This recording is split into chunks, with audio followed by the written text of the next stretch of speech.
The following podcast contains strong language and ridiculous cartoon scenarios conjured up by two self-proclaimed comedy wizards. Between you and me, they're more like Saturday morning court jesters fueled by sugary cereal. But either way, the opinions expressed and presented are mere musings, so please humor their well-intentioned hijinks with a laugh and not by taking anything they say seriously. Unless, of course, you want to pay them to say something else. Could always use a new pair of shoes.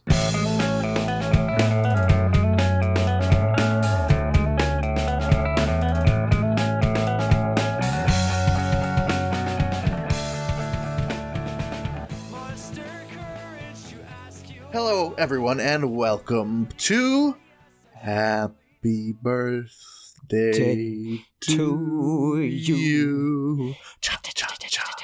Happy birthday to you.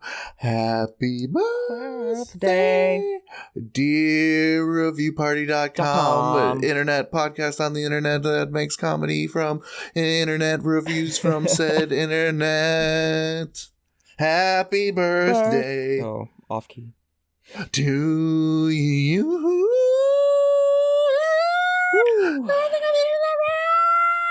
Sounded pretty good. Sounded pretty good, I think. Yeah, this is reviewparty.com. This is the slightly belated birthday episode. We hit the month, though. We got the month right. Yeah, birth month. Yeah, how many episode specials have we hit properly in a row now? We're talking Christmas, Halloween. We even get some New Year's theming. It was about time we got one a little belated and frustrated. Yes, the song I was singing was not rhetorical. We actually are a podcast on the internet, believe it or not. We make comedy from internet reviews. Crazy, I know, but we got some to celebrate our birthday this year. How have 2 years of Review Party treated you, Matt? Surprisingly well. It's a slow climb, but we haven't stumbled too much, which is reassuring. Would you say that we're running up that hill? Well, you could say we're running up that hill with the angst of Meg Myers, less so of Kate Bush, but all the love in the world to her. Hey, Kate Bush was the proto. Meg Myers just changed the game. I saw her live. She terrified me a little bit. Kate Bush or Meg Myers? Meg Myers at the, what's that place in the Rave? Yeah. Oh, well, the Rave is just started. I don't think that It's brings kind of out a the scary best place in in many general. artists. Yeah, she sang Mean, and that's what her version of Run Up That Hill is kind of like. Kind of a little mean, yeah. A little angry. A little angsty. I'd be angsty too if I was playing in the Eagles Ballroom at the Rave. That place probably still smells like Faygo from when ICP had their little soda spree. Do you have a review themed on the number 2? I have a review, not to give it away, but themed on the number 2 because it's our second birthday. It would have come out eventually. I have, I guess, fitting, not on purpose, but I have 2 reviews for this product to start us out. This is a review from Amazon.com for Unordinary Toddler Second Birthday Shirt Boy Chugga Chugga Toot Train. I'm 2-year-old second birthday. It is a shirt that says toot toot, I'm 2 on it. I imagine that's how you're supposed to read it. Mm-hmm. And it's got a little train. I've got sort of 2 sides to the coin, the yin and the yang, so you can make your own judgments, audience. This first one, I've got a lot to say about it, but I'll just let it speak for itself for a minute. This is by Rebus. Maybe Rebus. They title it Really Cute Shirt. The grandson just turned 2 and had a special shirt to wear for the event. It looks great on him and lets everyone know that he is the birthday boy. 5 stars. Okay. It's an event. Technically, he could wear that shirt 364 other days of the year. That's kind of what I'm saying. That's kind of the spark that ignited, that went on to a furious blazing rage as I took a moment to think about this review. Okay? The shirt makes you the center of attention, right? Yeah, a little bit, but I would. It is deeply sad to me to think that this kid needs a shirt to tell everyone it's his birthday. Okay, I see the angle you're viewing from now. Shouldn't I've his reached that parents let platform. people know? Like everyone just showed up to the Clark's house. Oh yeah, wow, nice balloons, cool. I love Mylar too. I have latex allergies. Wow. There's a lot of kids around here. Who should we yeah, we'll just leave our gift on the stoop. We don't know who to This give. generic, maybe 2 to 3 year old gift that we purchased. It unmarked, we wrapped it, knowing that there may or may not be a child celebration here today. Oh, look at that, honey. The little idiot over there is wearing a I'm 2 shirt. Toot, I'm 2. I think I can put it together. And it says it lots of times at you. Maybe that's what's best about this shirt. Uh-huh. Yeah, this shirt is only good for a year. Isn't it? Yeah. I mean, I have like holiday-ish themed shirts, and I do always feel a bit guilty. Like, this is just going to go in the closet I had 2 weeks to wear this, and I'm not going to wear it like twice in the same week. Maybe not even twice in 2 weeks. And then it's back to the closet. I like it. Yeah, I just thought of 2 holiday-themed shirt/outfits I have. One, I wore I got it like Christmas Eve, and I wore it on Christmas. It was a Ralphie You Shoot Your Eye Out Kid shirt. Classic. I really liked the shirt. Very nice shirt. Very cute. Got Ralphie's little smiling little face on it. Who doesn't love that? But it very quickly became a workout lounge shirt, Mm-hmm. It's in tatters. On the other hand, one year I got a Moose's Playing Hockey onesie. Okay. Which I've started wearing on New Year's and or Christmas every year. That one feels great in the closet. Yeah, you don't That need to bust that out. Right. But this 222, I'm 2. I don't know. It just isn't doing it for me. But let's. I think I've waxed poetic enough about the do's and don'ts of buying limited use T-shirts for your children. Let's let Renee King talk a little bit about it. She says, in all caps, not happy. This shirt was supposed to say, choo choo, I'm 2. Oh. And I got it the day before my grandson's birthday. I was and I am so upset. 1 star. He was and he will be 2 years old, but not forever. So, well, I think the shirt says toot toot, I'm 2, right? Right, like a toot toot. Yeah, but she wanted to say choo choo, I'm 2. It doesn't. She didn't know how to look at the thumbnail before she bought it.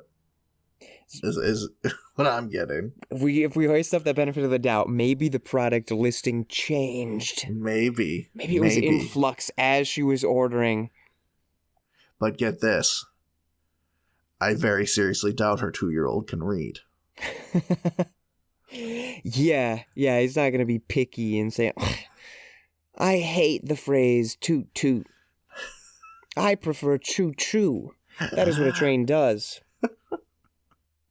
My trains choo choo, mother. The 2s do not come out of the smokestack. The chews do. He spits in his grandmother's purse. Because he know that's her weak spot. Yeah, she's got like saran wrapped stuff from the buffet in there. No one wants the loose Werther's Originals when there's a big pile of toddler spit on it. That's a full reset. Well, I hope she gets better luck next year when he's 3. Yeah, what kind of 3 pun is going to throw her off next year? Wee, I'm 3? I don't know. just a T-shirt with a nondescript yellow puddle on it. And it says, wee, I'm 3. Yeah. Or a mime on it. It says, and he's signing, wee, cool. I'm 3. Happy birthday, 3-year-old. Here's a stereotype. I very nearly derailed us into dirty land, but Well, not dirty. Well, I don't know, a puddle of pee-pee. It depends on, how long it's been sitting there. Pee-pee coming out fast, you can get rid of urchin poison with it. Give it a couple minutes, you don't want to. You're prodding me. Oftentimes on this show, someone other than me might say something like, or even off the show, might phrase something like, take a hot piss. Yeah, sure. or a mean piss. Yeah, sometimes you gotta. At some point in the past couple of weeks, I just got it in my head to start using other adjectives. And I'm so... Gotta take a wet piss. Not all pisses are made... Pisses are like snowflakes to me, all right? The standard adjectives just aren't cutting it. I need someone to know sort of the headspace I'm in when I'm going to go take a leak, It's going to be a clean piss. Don't worry about it. Exactly. This one's coming out clean and loose, bro. Do not worry. This one's hot. This one's hot and ready. All right, give me 525. I got a cold one. Brr, that was a cold piss, Johnny. Do you have a review? I actually have 3 reviews. I'm going to work through them pretty quickly, though. Okay. These are reviews for The Second City, renowned improv club in Chicago, Illinois. What a monolith. What a monolith indeed. These are Google reviews, all 3. Nicholas Jensen writes, I wanted to come here after seeing Parts Unknown Chicago. I have never seen an improv show or even knew what it was about, but this was the highlight of my trip.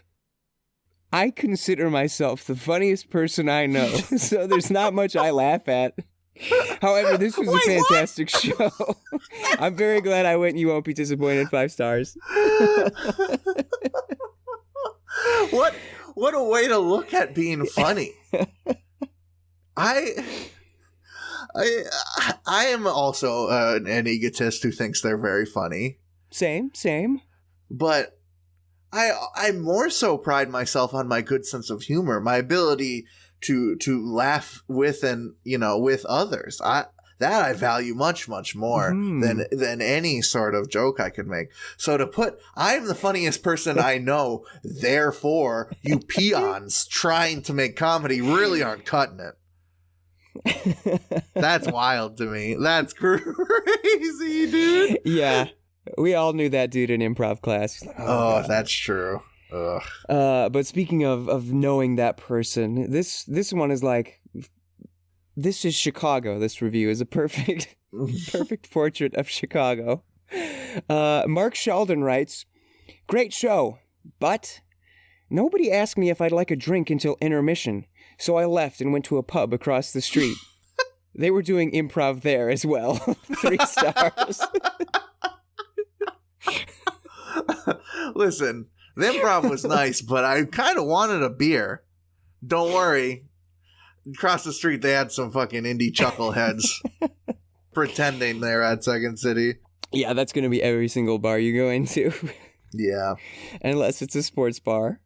I did some rough bar prov, dude, one time. Yeah, where we were like in the other room, like the music and the talking from the main room was like drowning our micless set out.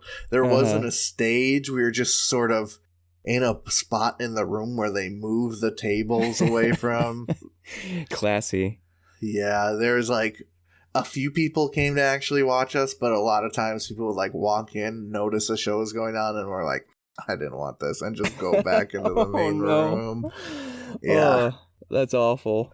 Yeah, comedy, improv especially, is all about the vibes, the energy in the room, and when the environment's not conducive to it, it was rough. So I'm sure that bar prov was a little bit better situation than what I dealt with. Okay, so for this third one, we read a lot of reviews for this show. And usually if one catches us, our eyes widen, our pupils dilate, a smirk forms, or a spark goes off, as you said. Yeah, you just know it's one for the show when you It's got that special flavor. But You know, I'm the funniest person I know, so it takes a lot for me to laugh at something.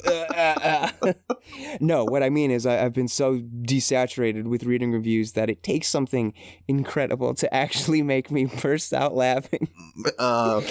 So that's this one. This is a review from T. Mir. They write, "It saddens me that this show was more a political agenda than comedy. And kicking a baby Jesus doll across the stage, or any toy infant for that matter, was in very bad taste. I respectfully stay to the end, but please, let's get back to lighthearted fun. 1 star. I bet that bit was so funny, dude. I bet it was crazy. Kicking a baby Jesus. Because those are, Second City is, you know, to many people the peak of improv and what it is. Mm-hmm. You could, you know, IO or there's other ones that have slightly different philosophies, but Second City's the one for a reason, definitely. Right. And I just don't picture anyone in Second City kicking a baby Jesus doll across the stage without earning it. You know what I mean? Sure. Yeah. If you're seeing a show at the Annoyance, they're gonna do that, right? That's the cold open. Yeah, there's definitely some build up to that, some payoff to that, right? There was then the alternative is you walk out on stage, you show everyone the doll, holding it by the neck, holding it out in front of everyone. Look at this. Baby Jesus, right? Yep, everyone on the same page with this being baby Jesus. Check this out. Kick. Boom. That walks off the stage. Applaud. That's how the guy who said he's the funniest person he knows. That's his style. Yeah. I have to say props though for this person sticking it out to the end.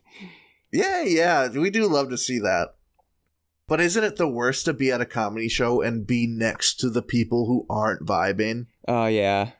You're like, I don't want to feel bad about laughing at this. Yeah, you and your friends chuckling, laughing. Guess I'm a sinner. Yep, the table's in front. Oh, knee slapping. But the lady, not even inches away from you are touching her shoulder. She is just straight-faced. Mean mugging. Takes a lot out of the sales. We got anything else to say about old Second City? No, I just keep kicking them babies. God.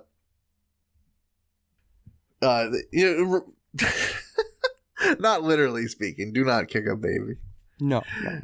But hey, we got that disclaimer for a reason. Actually, we can't say go kick a baby. All right. Hey, I got a review from IMDb here. That's right, the Internet Movie Database. It is for the television show 2.5 Men. Okay. This review was written April 11th, 2012. It is written by Slim Shady, 5623. I have a feeling he's not standing up during that song. They titled their review, "There's absolutely no reason to watch this show anymore." 2.5 Men doesn't deserve to go on now that they've fired Charlie Sheen and hired Ashton Kutcher as his replacement. This show is nothing without Charlie Sheen. He was the main reason to watch the show. I have to admit this show started losing its potential once Jake started getting older. It seems like every episode had the same plot. Charlie sleeping with random women he doesn't care about, and Alan whining about his social life. Don't get me wrong, the show was funny during the time Charlie Sheen was on the show. Ever since Ashton Kutcher came on, this show, it's gotten very vulgar. It seems like the writers have an obsession with farting, masturbation, sex, and bathroom jokes. What? Bottom line, this show needs to be canceled. No stars. Whoa. Yep. They didn't even leave an official rating. They didn't even fucking want to participate in that nonsense. Okay, so You enjoyed it when Charlie was sleeping with a random woman every week, but once that he was left, cool. Once he left, that's when the writers got obsessed with sex. I remember a specific episode in which Jake took one of Charlie's blue little vitamins, and then he didn't want to come out of the bathroom. Wasn't a vitamin, little Jake. Yeah, that's really that. You nailed it. Exactly why this review is so shaken to the core. This man's. He saw the light after his false idol Charlie Sheen left. He was able to perfectly realize why this show sucked. Everything came together. Oh, this show sucks. But instead of just saying like, "Oh, this show kind of sucked the whole time," it just is really on its last legs without Charlie Sheen. And maybe it was never good with Charlie Sheen in the first place. Maybe that was just a bias of mine. He just coped. He just got out that sweet jar of copium and started fucking chugging, bro. This show is nothing without Charlie Sheen. When Charlie Sheen be misogynist, ha ha ha ha ha. When Ashton Kutcher be misogynist, No. poopy fart humor. Yeah, I mean, back then we all loved Charlie Sheen. So it's just like loving Jared back in the day. We were all rooting for him. I don't know. Little did we know. I guess I think as soon as 2.5 Men started, it was bad. I think it was Charlie Sheen was dead to me. Okay. Platoon's a classic. Hot Shots Part 2. Sure. Good stuff. Which one is he Wild Thing in? What's the baseball one? Oh, Major League. Yeah. Man, I love Major League. Major League is it's more than a sports film. It's just a good movie. That cameo in Ferris Bueller's Day Off. Good stuff. Very cute. Oh yeah, he played like a cokehead. Yeah. Who knew? But yeah, I don't think I ever had any real attachment to the guy. I always took him as sort of a Hollywood bozo. Okay. But Emilio, on the other hand. Emilio! You know what I'm saying? Yeah. That man's put on some skates, all right? And he won America's heart 3 times in a row. Yes. There would be no knuckle puck time without Emilio Estevez. God bless Estevez. God bless Estevez. I got caught up. Got lost in the Emilio sauce, dude. In his beautiful eyes. It's the hair for me. Oh, yeah. That swoosh. Yeah, that 17-year-old who smokes cigarettes in the bathroom but is also cooler than you. Just have that hair forever, dude. Hell yeah. Pairs perfect with a jean jacket. What was his backstory in Mighty Duck? Did his brother die on the ice? That's why he hated hockey? Or was his dad mean? Oh, dude, I'm trying to remember. I know he missed the one shot. Is that what it was? And that was a big deal. Yeah, but then he lost the big game. He got hurt, too. I remember if someone slashed him in the back of the legs or something, or if that just happened later. He had a knee injury and then later someone slashed him there. It's like, dude, don't take out the coach. Whatever happening caused the physical injury, we all know it was the emotional scars that really he had to battle. He had to heal those up. Homie couldn't play hockey anymore, so he became an alcoholic until the kids saved him. Man, Mighty Ducks is fire. Good stuff. Fire. Imagine having Charlie Sheen and making a sitcom.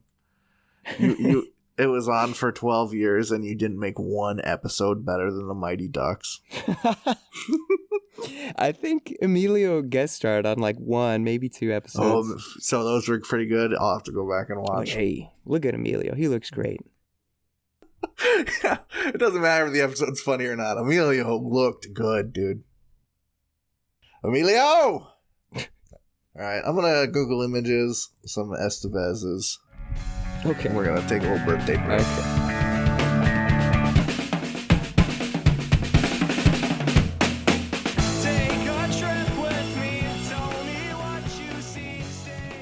Hey everybody, thank you for listening to our lovely little podcast. If you'd like to go above and beyond in supporting our show, or have the most fabulous conversation starter since sliced bread, go to reviewparty.com. Click on shop and explore some fabulous t-shirt designs. Where's your favorite place to wear a t-shirt? On my body. Mine is at the store. That is a good place to wear a t-shirt. Reviewparty.com. Click shop. Why stop there? Don't stop now. Don't stop me now, because I'm buying a t-shirt. I'm buying a shirt. Ladies and gentlemen, welcome to the second half of the episode, and welcome to a special birthday segment. Yeah. The theme of the episode is the number 2, but this is actually a first. I don't believe you've seen this, Brent. I just saw it in the past few days, although I can see it is from 20 days ago. Mm-hmm. We have, and let me know if you don't want to go forward with this. We have our first negative review after 2 years. Let's fucking go! Oh, I absolutely want to hear this. Now, it's possible that this is someone just swiping back because I left some stingy reviews on Podchaser. This is a Podchaser review. Sure. There were some shows that I thought were absolute garbage, and I posted reviews on our account. Confident enough to put your opinion out there and say, hey, I don't think this is great. I think I talked about it before. There was one show, guys, we've been around for 10 years and we did radio before that. Then why does one of your hosts sound like he's eating dinner with the Swamp Thing? His sound is so muddy. And the other one was the Dad Joke podcast. It's like 2 minutes long, and I spent more time writing the bad review because it was... Hey, you got a lot out of it.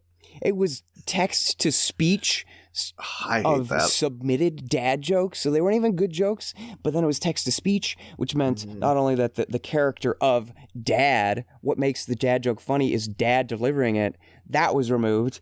And also it mispronounced words because there were homonyms and it didn't know the context. So the joke just fell flat.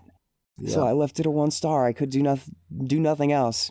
Apparently J_P_88_00 could also do no else but leave us a 1-star review on Podchaser. Let's go. I'm so stoked.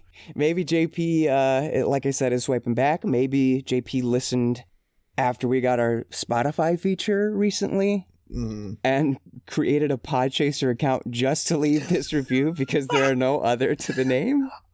This is the best episode ever. This is fucking rules. All right. JP writes, I stumbled upon this podcast and... Yikes. It's not good. This is a bad podcast. They just read product reviews? Is that it? At what point is this podcast supposed to be funny or engaging? It's not. Who puts, quote, .com in their show title? That gimmick was funny for about a minute 20 years ago. All right, brace yourself, bud. It's just getting started, huh? Well, we're halfway through, but one of the hosts of this show sounds like he's so out of shape that he needed to stop and catch his wind just by sitting and talking. Why are they talking about you like that, Yeah, dude? I know. Harsh. I feel it. Do yourself a favor and avoid this show at all costs. Silence is more entertaining. 1 star. Hey, man. I love a good silent contemplation every now and then. I don't blame you. Yeah. More entertaining? I don't know. That's, to each their own. Yeah, that's subjective. That's subjective. Hey, only boring people get bored, right? This guy he's capable of creating the playgrounds within his mindscape for intellectual activity to take place, pure entertainment. Mm-hmm. This guy's created entire movies in his head that would win Oscars if he gave a shit to put them to paper. But why bother? They're for him. Those are his little morsels. I'll take the silence and call it a win. That rules, dude. Yeah. I was doing a little Google search. I searched reviewparty.com and I saw our Podchaser page there, and I noticed we were at 3 stars. I'm like, oh, that must mean someone else left a rating in it, and not a good one. Lo and behold. He must have felt pretty fucking cool, leaving that 1 star and bumping 2 stars off the average. Yeah. What a gamer. I want to say on our podcast page, we can reply to this review as the podcast. So we can talk about what we want to say to old JP other than, hey, thanks for the content. Yeah, dude, this is the funniest thing that happened on the show for 109 episodes, or 110 now. I think JP would agree immediately. Yeah, he would have to. I don't really have anything to say about him. I just really appreciate his honesty. Yeah, and we appreciate those of you, whatever opinions that you may hold of the show. Feel free to leave them. Obviously, this isn't going to bother us too much. This is a dream come true. I say we ought to just leave the episode as a reply, and not with a timestamp. Say, hey, buddy, we really appreciate this. We featured you in this episode. That sounds good to me. Maybe we can get another segment out of this, jabroni. Yeah, technically that would have been a win owner's attack, because we're responding to a review. That's true. If it turns into something, who knows? A genesis, so to speak, off of JP. The other fantasy I have, I don't know. I've talked to you about it, Matt, but I don't know if I've talked to the lovelies out there about it. Mm-hmm. I really cannot wait until someday someone hears that their review got featured. Right. And they're very mad. Yeah. I think email us about it. I want to say, what was her name now? Oh, the woman who ate nothing but Campbell's condensed soup and developed kidney problems. Didn't we get a small little thing about that? I think it's just like I searched the same username that left the review, and I found her, Sissy Ibarra 72, if I'm not mistaken. I think I found her on TikTok, also with like a little subtitle saying, "Please, I need kidney transplant." It's connected to the sodium. You've been eating too much condensed soup. Yeah, that's a lot of soup. That's a lot of salt. Maybe we'll reach out to Sissy and help her out.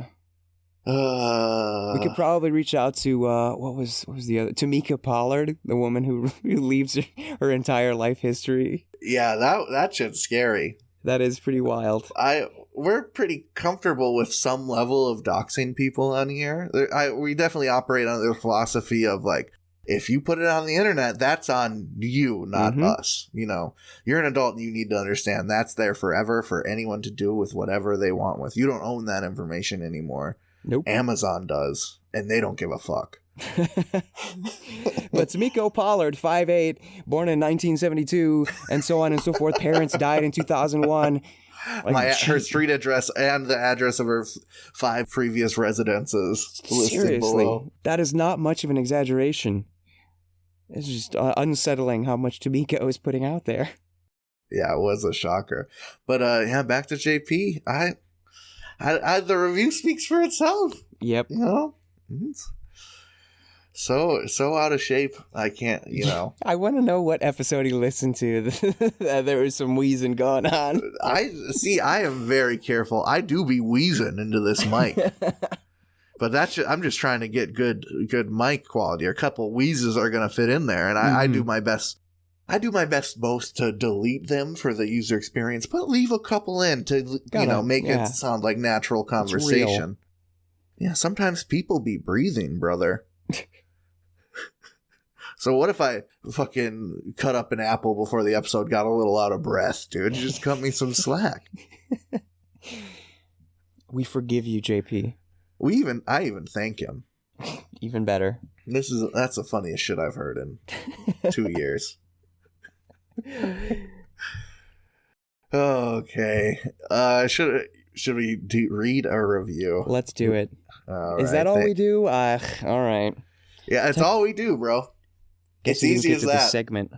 We are the criminals here. Podcasts that just do text, that fucking copy paste their shit into a text to speech and then just copy paste that in that audio file into Audacity.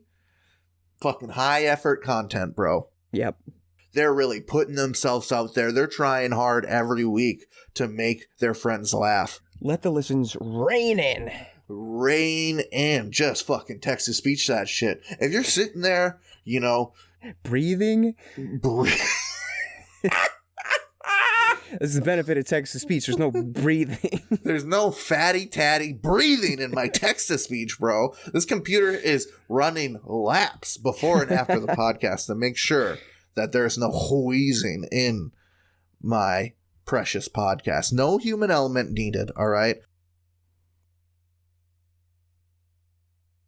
Yeah, I got a big bone to pick with those. There's those YouTube channels that just copy and paste Reddit threads into text and speech. Yeah. It's like, bro, just go to the Reddit thread. Yeah, you don't need to hear a voice like this talk about. Ugh. I'm all about having background content on. I never don't have music on when I'm working. I have Twitch streams or YouTube videos on in the background when I'm doing something else a lot. But sometimes you just gotta suck it up, and if you really wanna digest the content, it's just fucking read it, bro. It's good for you. Yeah. Or have a fucking lard ass and a Tweedledee fucking read the reviews for you every week. That's all they do. Yeah, whatever. Whatever. I have a review. I'd like to cook a little meal for JP. Okay. As a thank you. Set the scene. Right. And I think I'm going to use this Amazon product I found here. The Complete Cookbook for Cooking for Two cookbook. Gift edition. 650 recipes for everything you'll ever want to make the complete ATK cookbook series. It's a cookbook with recipes for two people. This is from Dave. Dave is from the United Kingdom, for the record. Okay. The other two first, he titles it. I'm a big fan of America's Test Kitchen, and this is another book from the ATK crew. However, before buying this book, I would get two other books from the same people. Firstly, the Complete America's Test Kitchen TV show cookbook 2001 to 2014, and also The Science of Good Cooking. I think these two books have really helped me to prepare meals to a much higher standard. My only criticism of the ATK books is the American terminology for some of the cuts of meats and vegetable varieties. This Cooking for Two book has many of the same recipes as the Complete America's Test Kitchen book, but the recipes here have been adopted for two people, as sometimes it is not as simple as, for example, just having the quantities. This book took away the guesswork, although I accept it should not have been too difficult to work out the new quantities for myself. 4 stars. Boy, I hate it when America's Test Kitchen uses those that American lingo. What kind of bee do they have in their bonnet to think that they can do that? Listen, if there's two things that I don't understand, it is making 4-person recipes for 2 people. Impossible. And even worse, if they're also in American numbers. What is a tomahawk steak? We don't have tomahawks in the UK? What is a fucking numbers conversion app? I cannot type in 300 milliliters into an app on my phone and get it converted. Actually, that milliliters would be the British one, wouldn't it? It probably would. What does America say?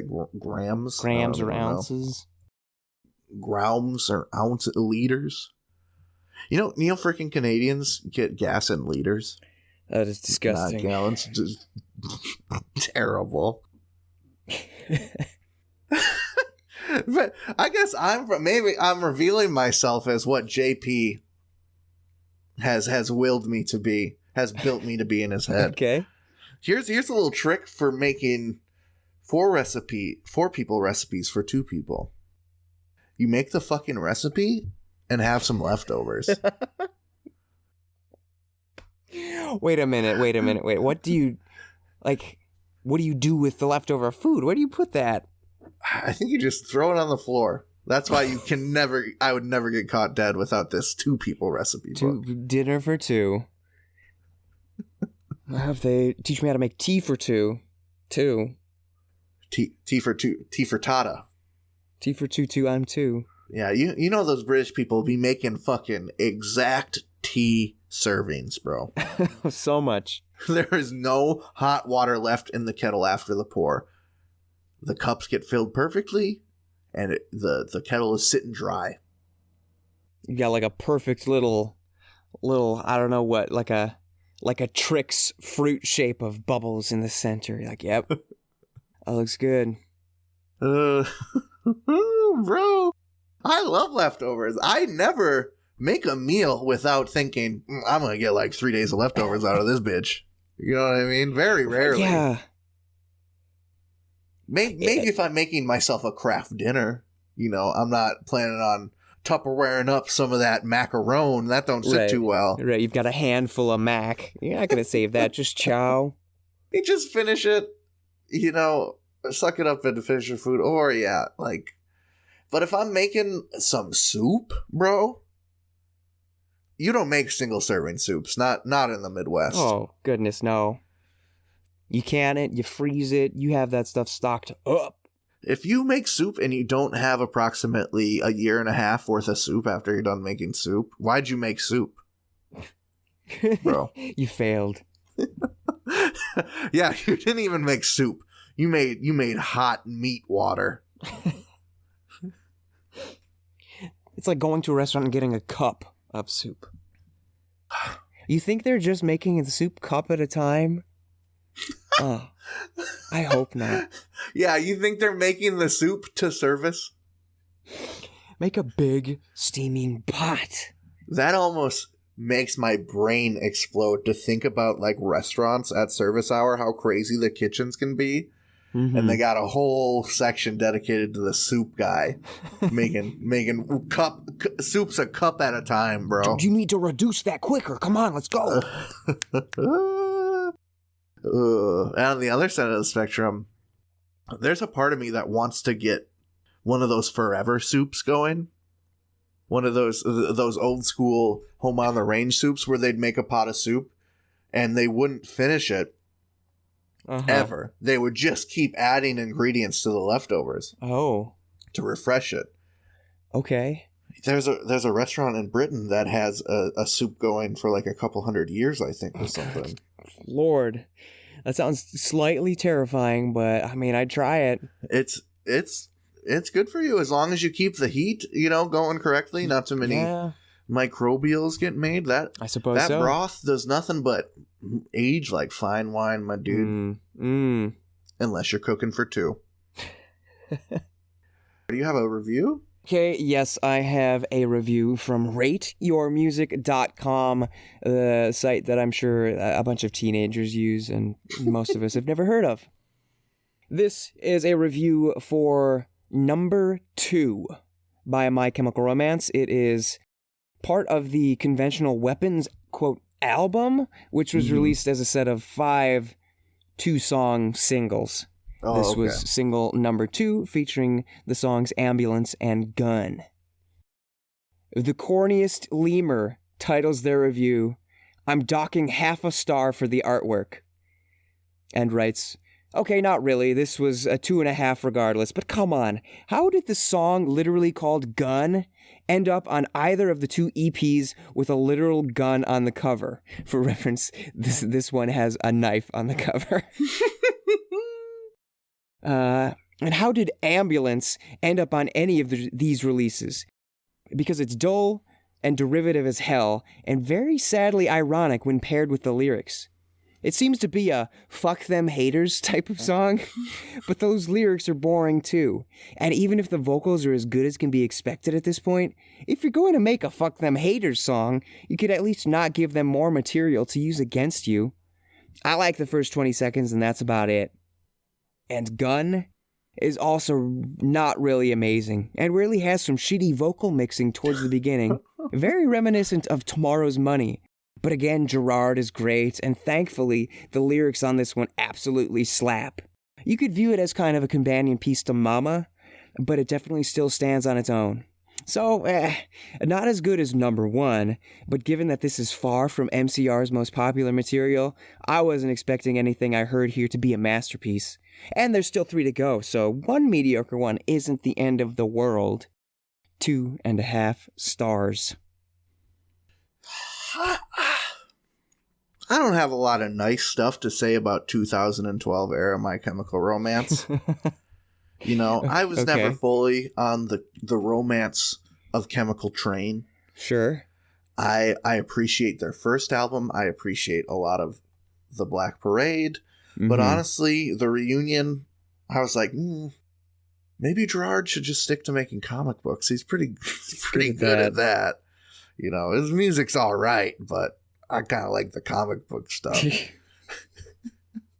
But I mean, I'm sure My Chemical Romance fans, which I'm, really not, appreciate this. They have to, right? But that is to bring me to my point. I'm reading the Gun lyrics. Mm-hmm. It sounds like a bit of a complicated, satirical anti-gun, pro-gun thing. Interesting. Yeah. Well, if I'm old enough to die for your mistake, then let's go. Can I bleed enough to fill up what the engine tanks? We don't know. But if you're watching up above, they're teaching me to kill. Who's teaching me to love? Now, baby, isn't that crazy? Sounds a little anti-war. Yeah, I think some anti-war is going on, which they have a history of. That one really cool music video. It's the song that came out before the song with the dancing lady in the funeral. Okay. That one was huge at the time, but the one before that had a music video for that. It was a ballad and it was a music video, and they were having their last dances. They were playing at a last dance for World War II. Yeah. Yeah, and then it cut with footage of Normandy. That's a crazy video, yes. It's a crazy video. I like that song so much better than the dancing funeral song. Okay. I have a feeling... I don't know if this guy was taking the gun message the right way.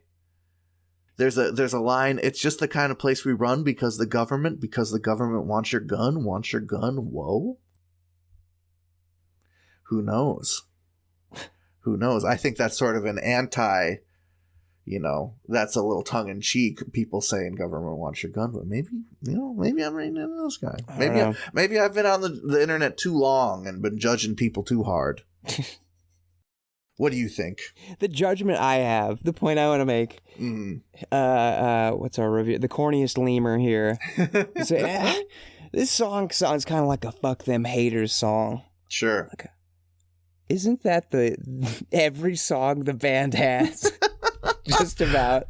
Their first song is definitely the Jimmy Eat World song in the middle, which is very much about being yourself, despite the haters, the jocks, those type of straw men.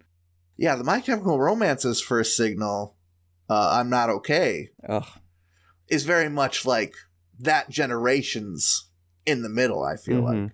Where instead of being like, hey, being yourself is cool, you and your friends are all that matter. Where the My Chemical Romance generation is like, hey, this sucks. I suck. And it's kind of sweet. So fuck you. Leave me alone. Let me do my own stuff. My guitarist has cool hair. That's all I need, bro. I'm not okay.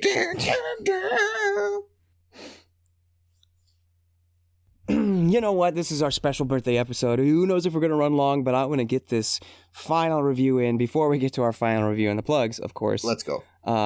This is a Google Maps review for the restaurant number 2 in Copenhagen. Susan Jenkins channels one of our great, not necessarily literary heroes, but I think you'll know who I'm thinking of. Susan writes, "Chilly rain descends rapidly with thunder and wind. A short walk becomes a soaking. Finally discovering the entrance, I am welcomed. But alas, as I hang my dripping coat and surprise the host with my cold hands, I am asked which party I am part of. No reservation? Tonight is a large group booking of the restaurant. There is no room even at the bar. My disappointment, and hers, is palpable. Terribly sorry. I whip out the phone to find another place and she returns.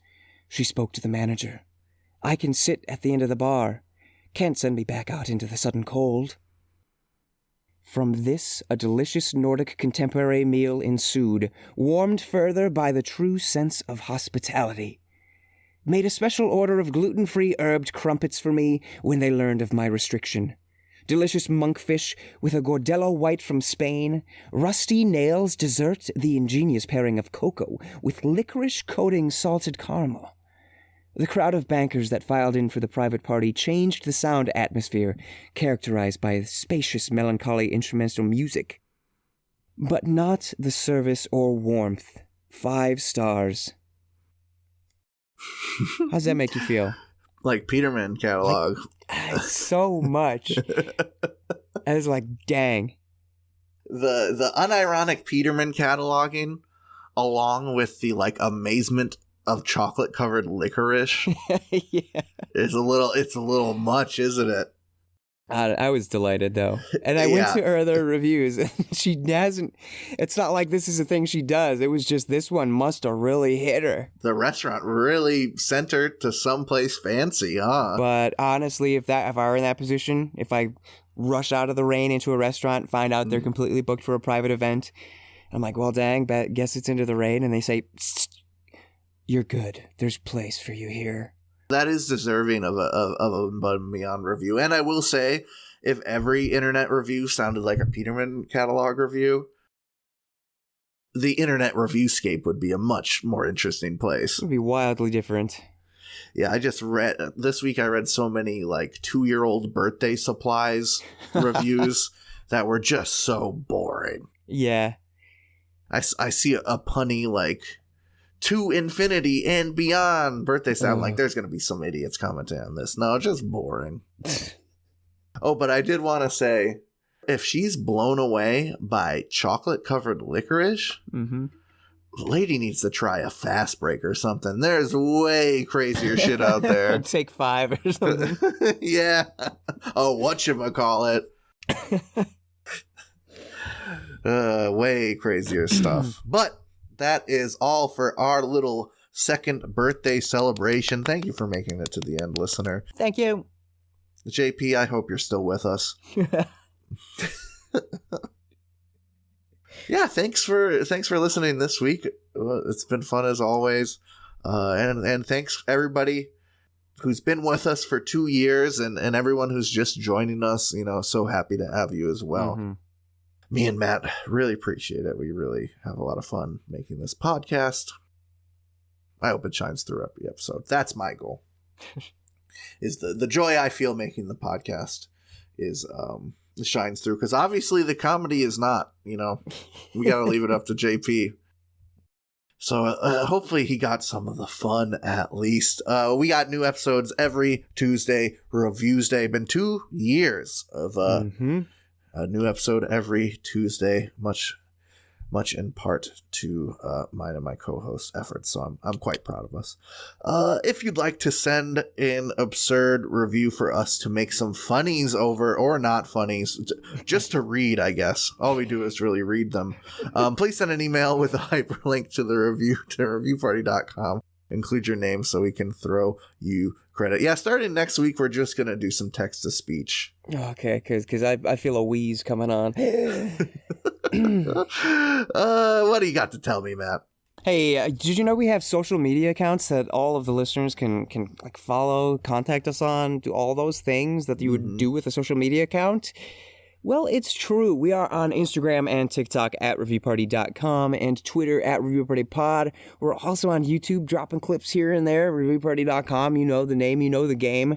If none of that sounds appealing to you, I mean, same, honestly, kind of these days. The world's weird.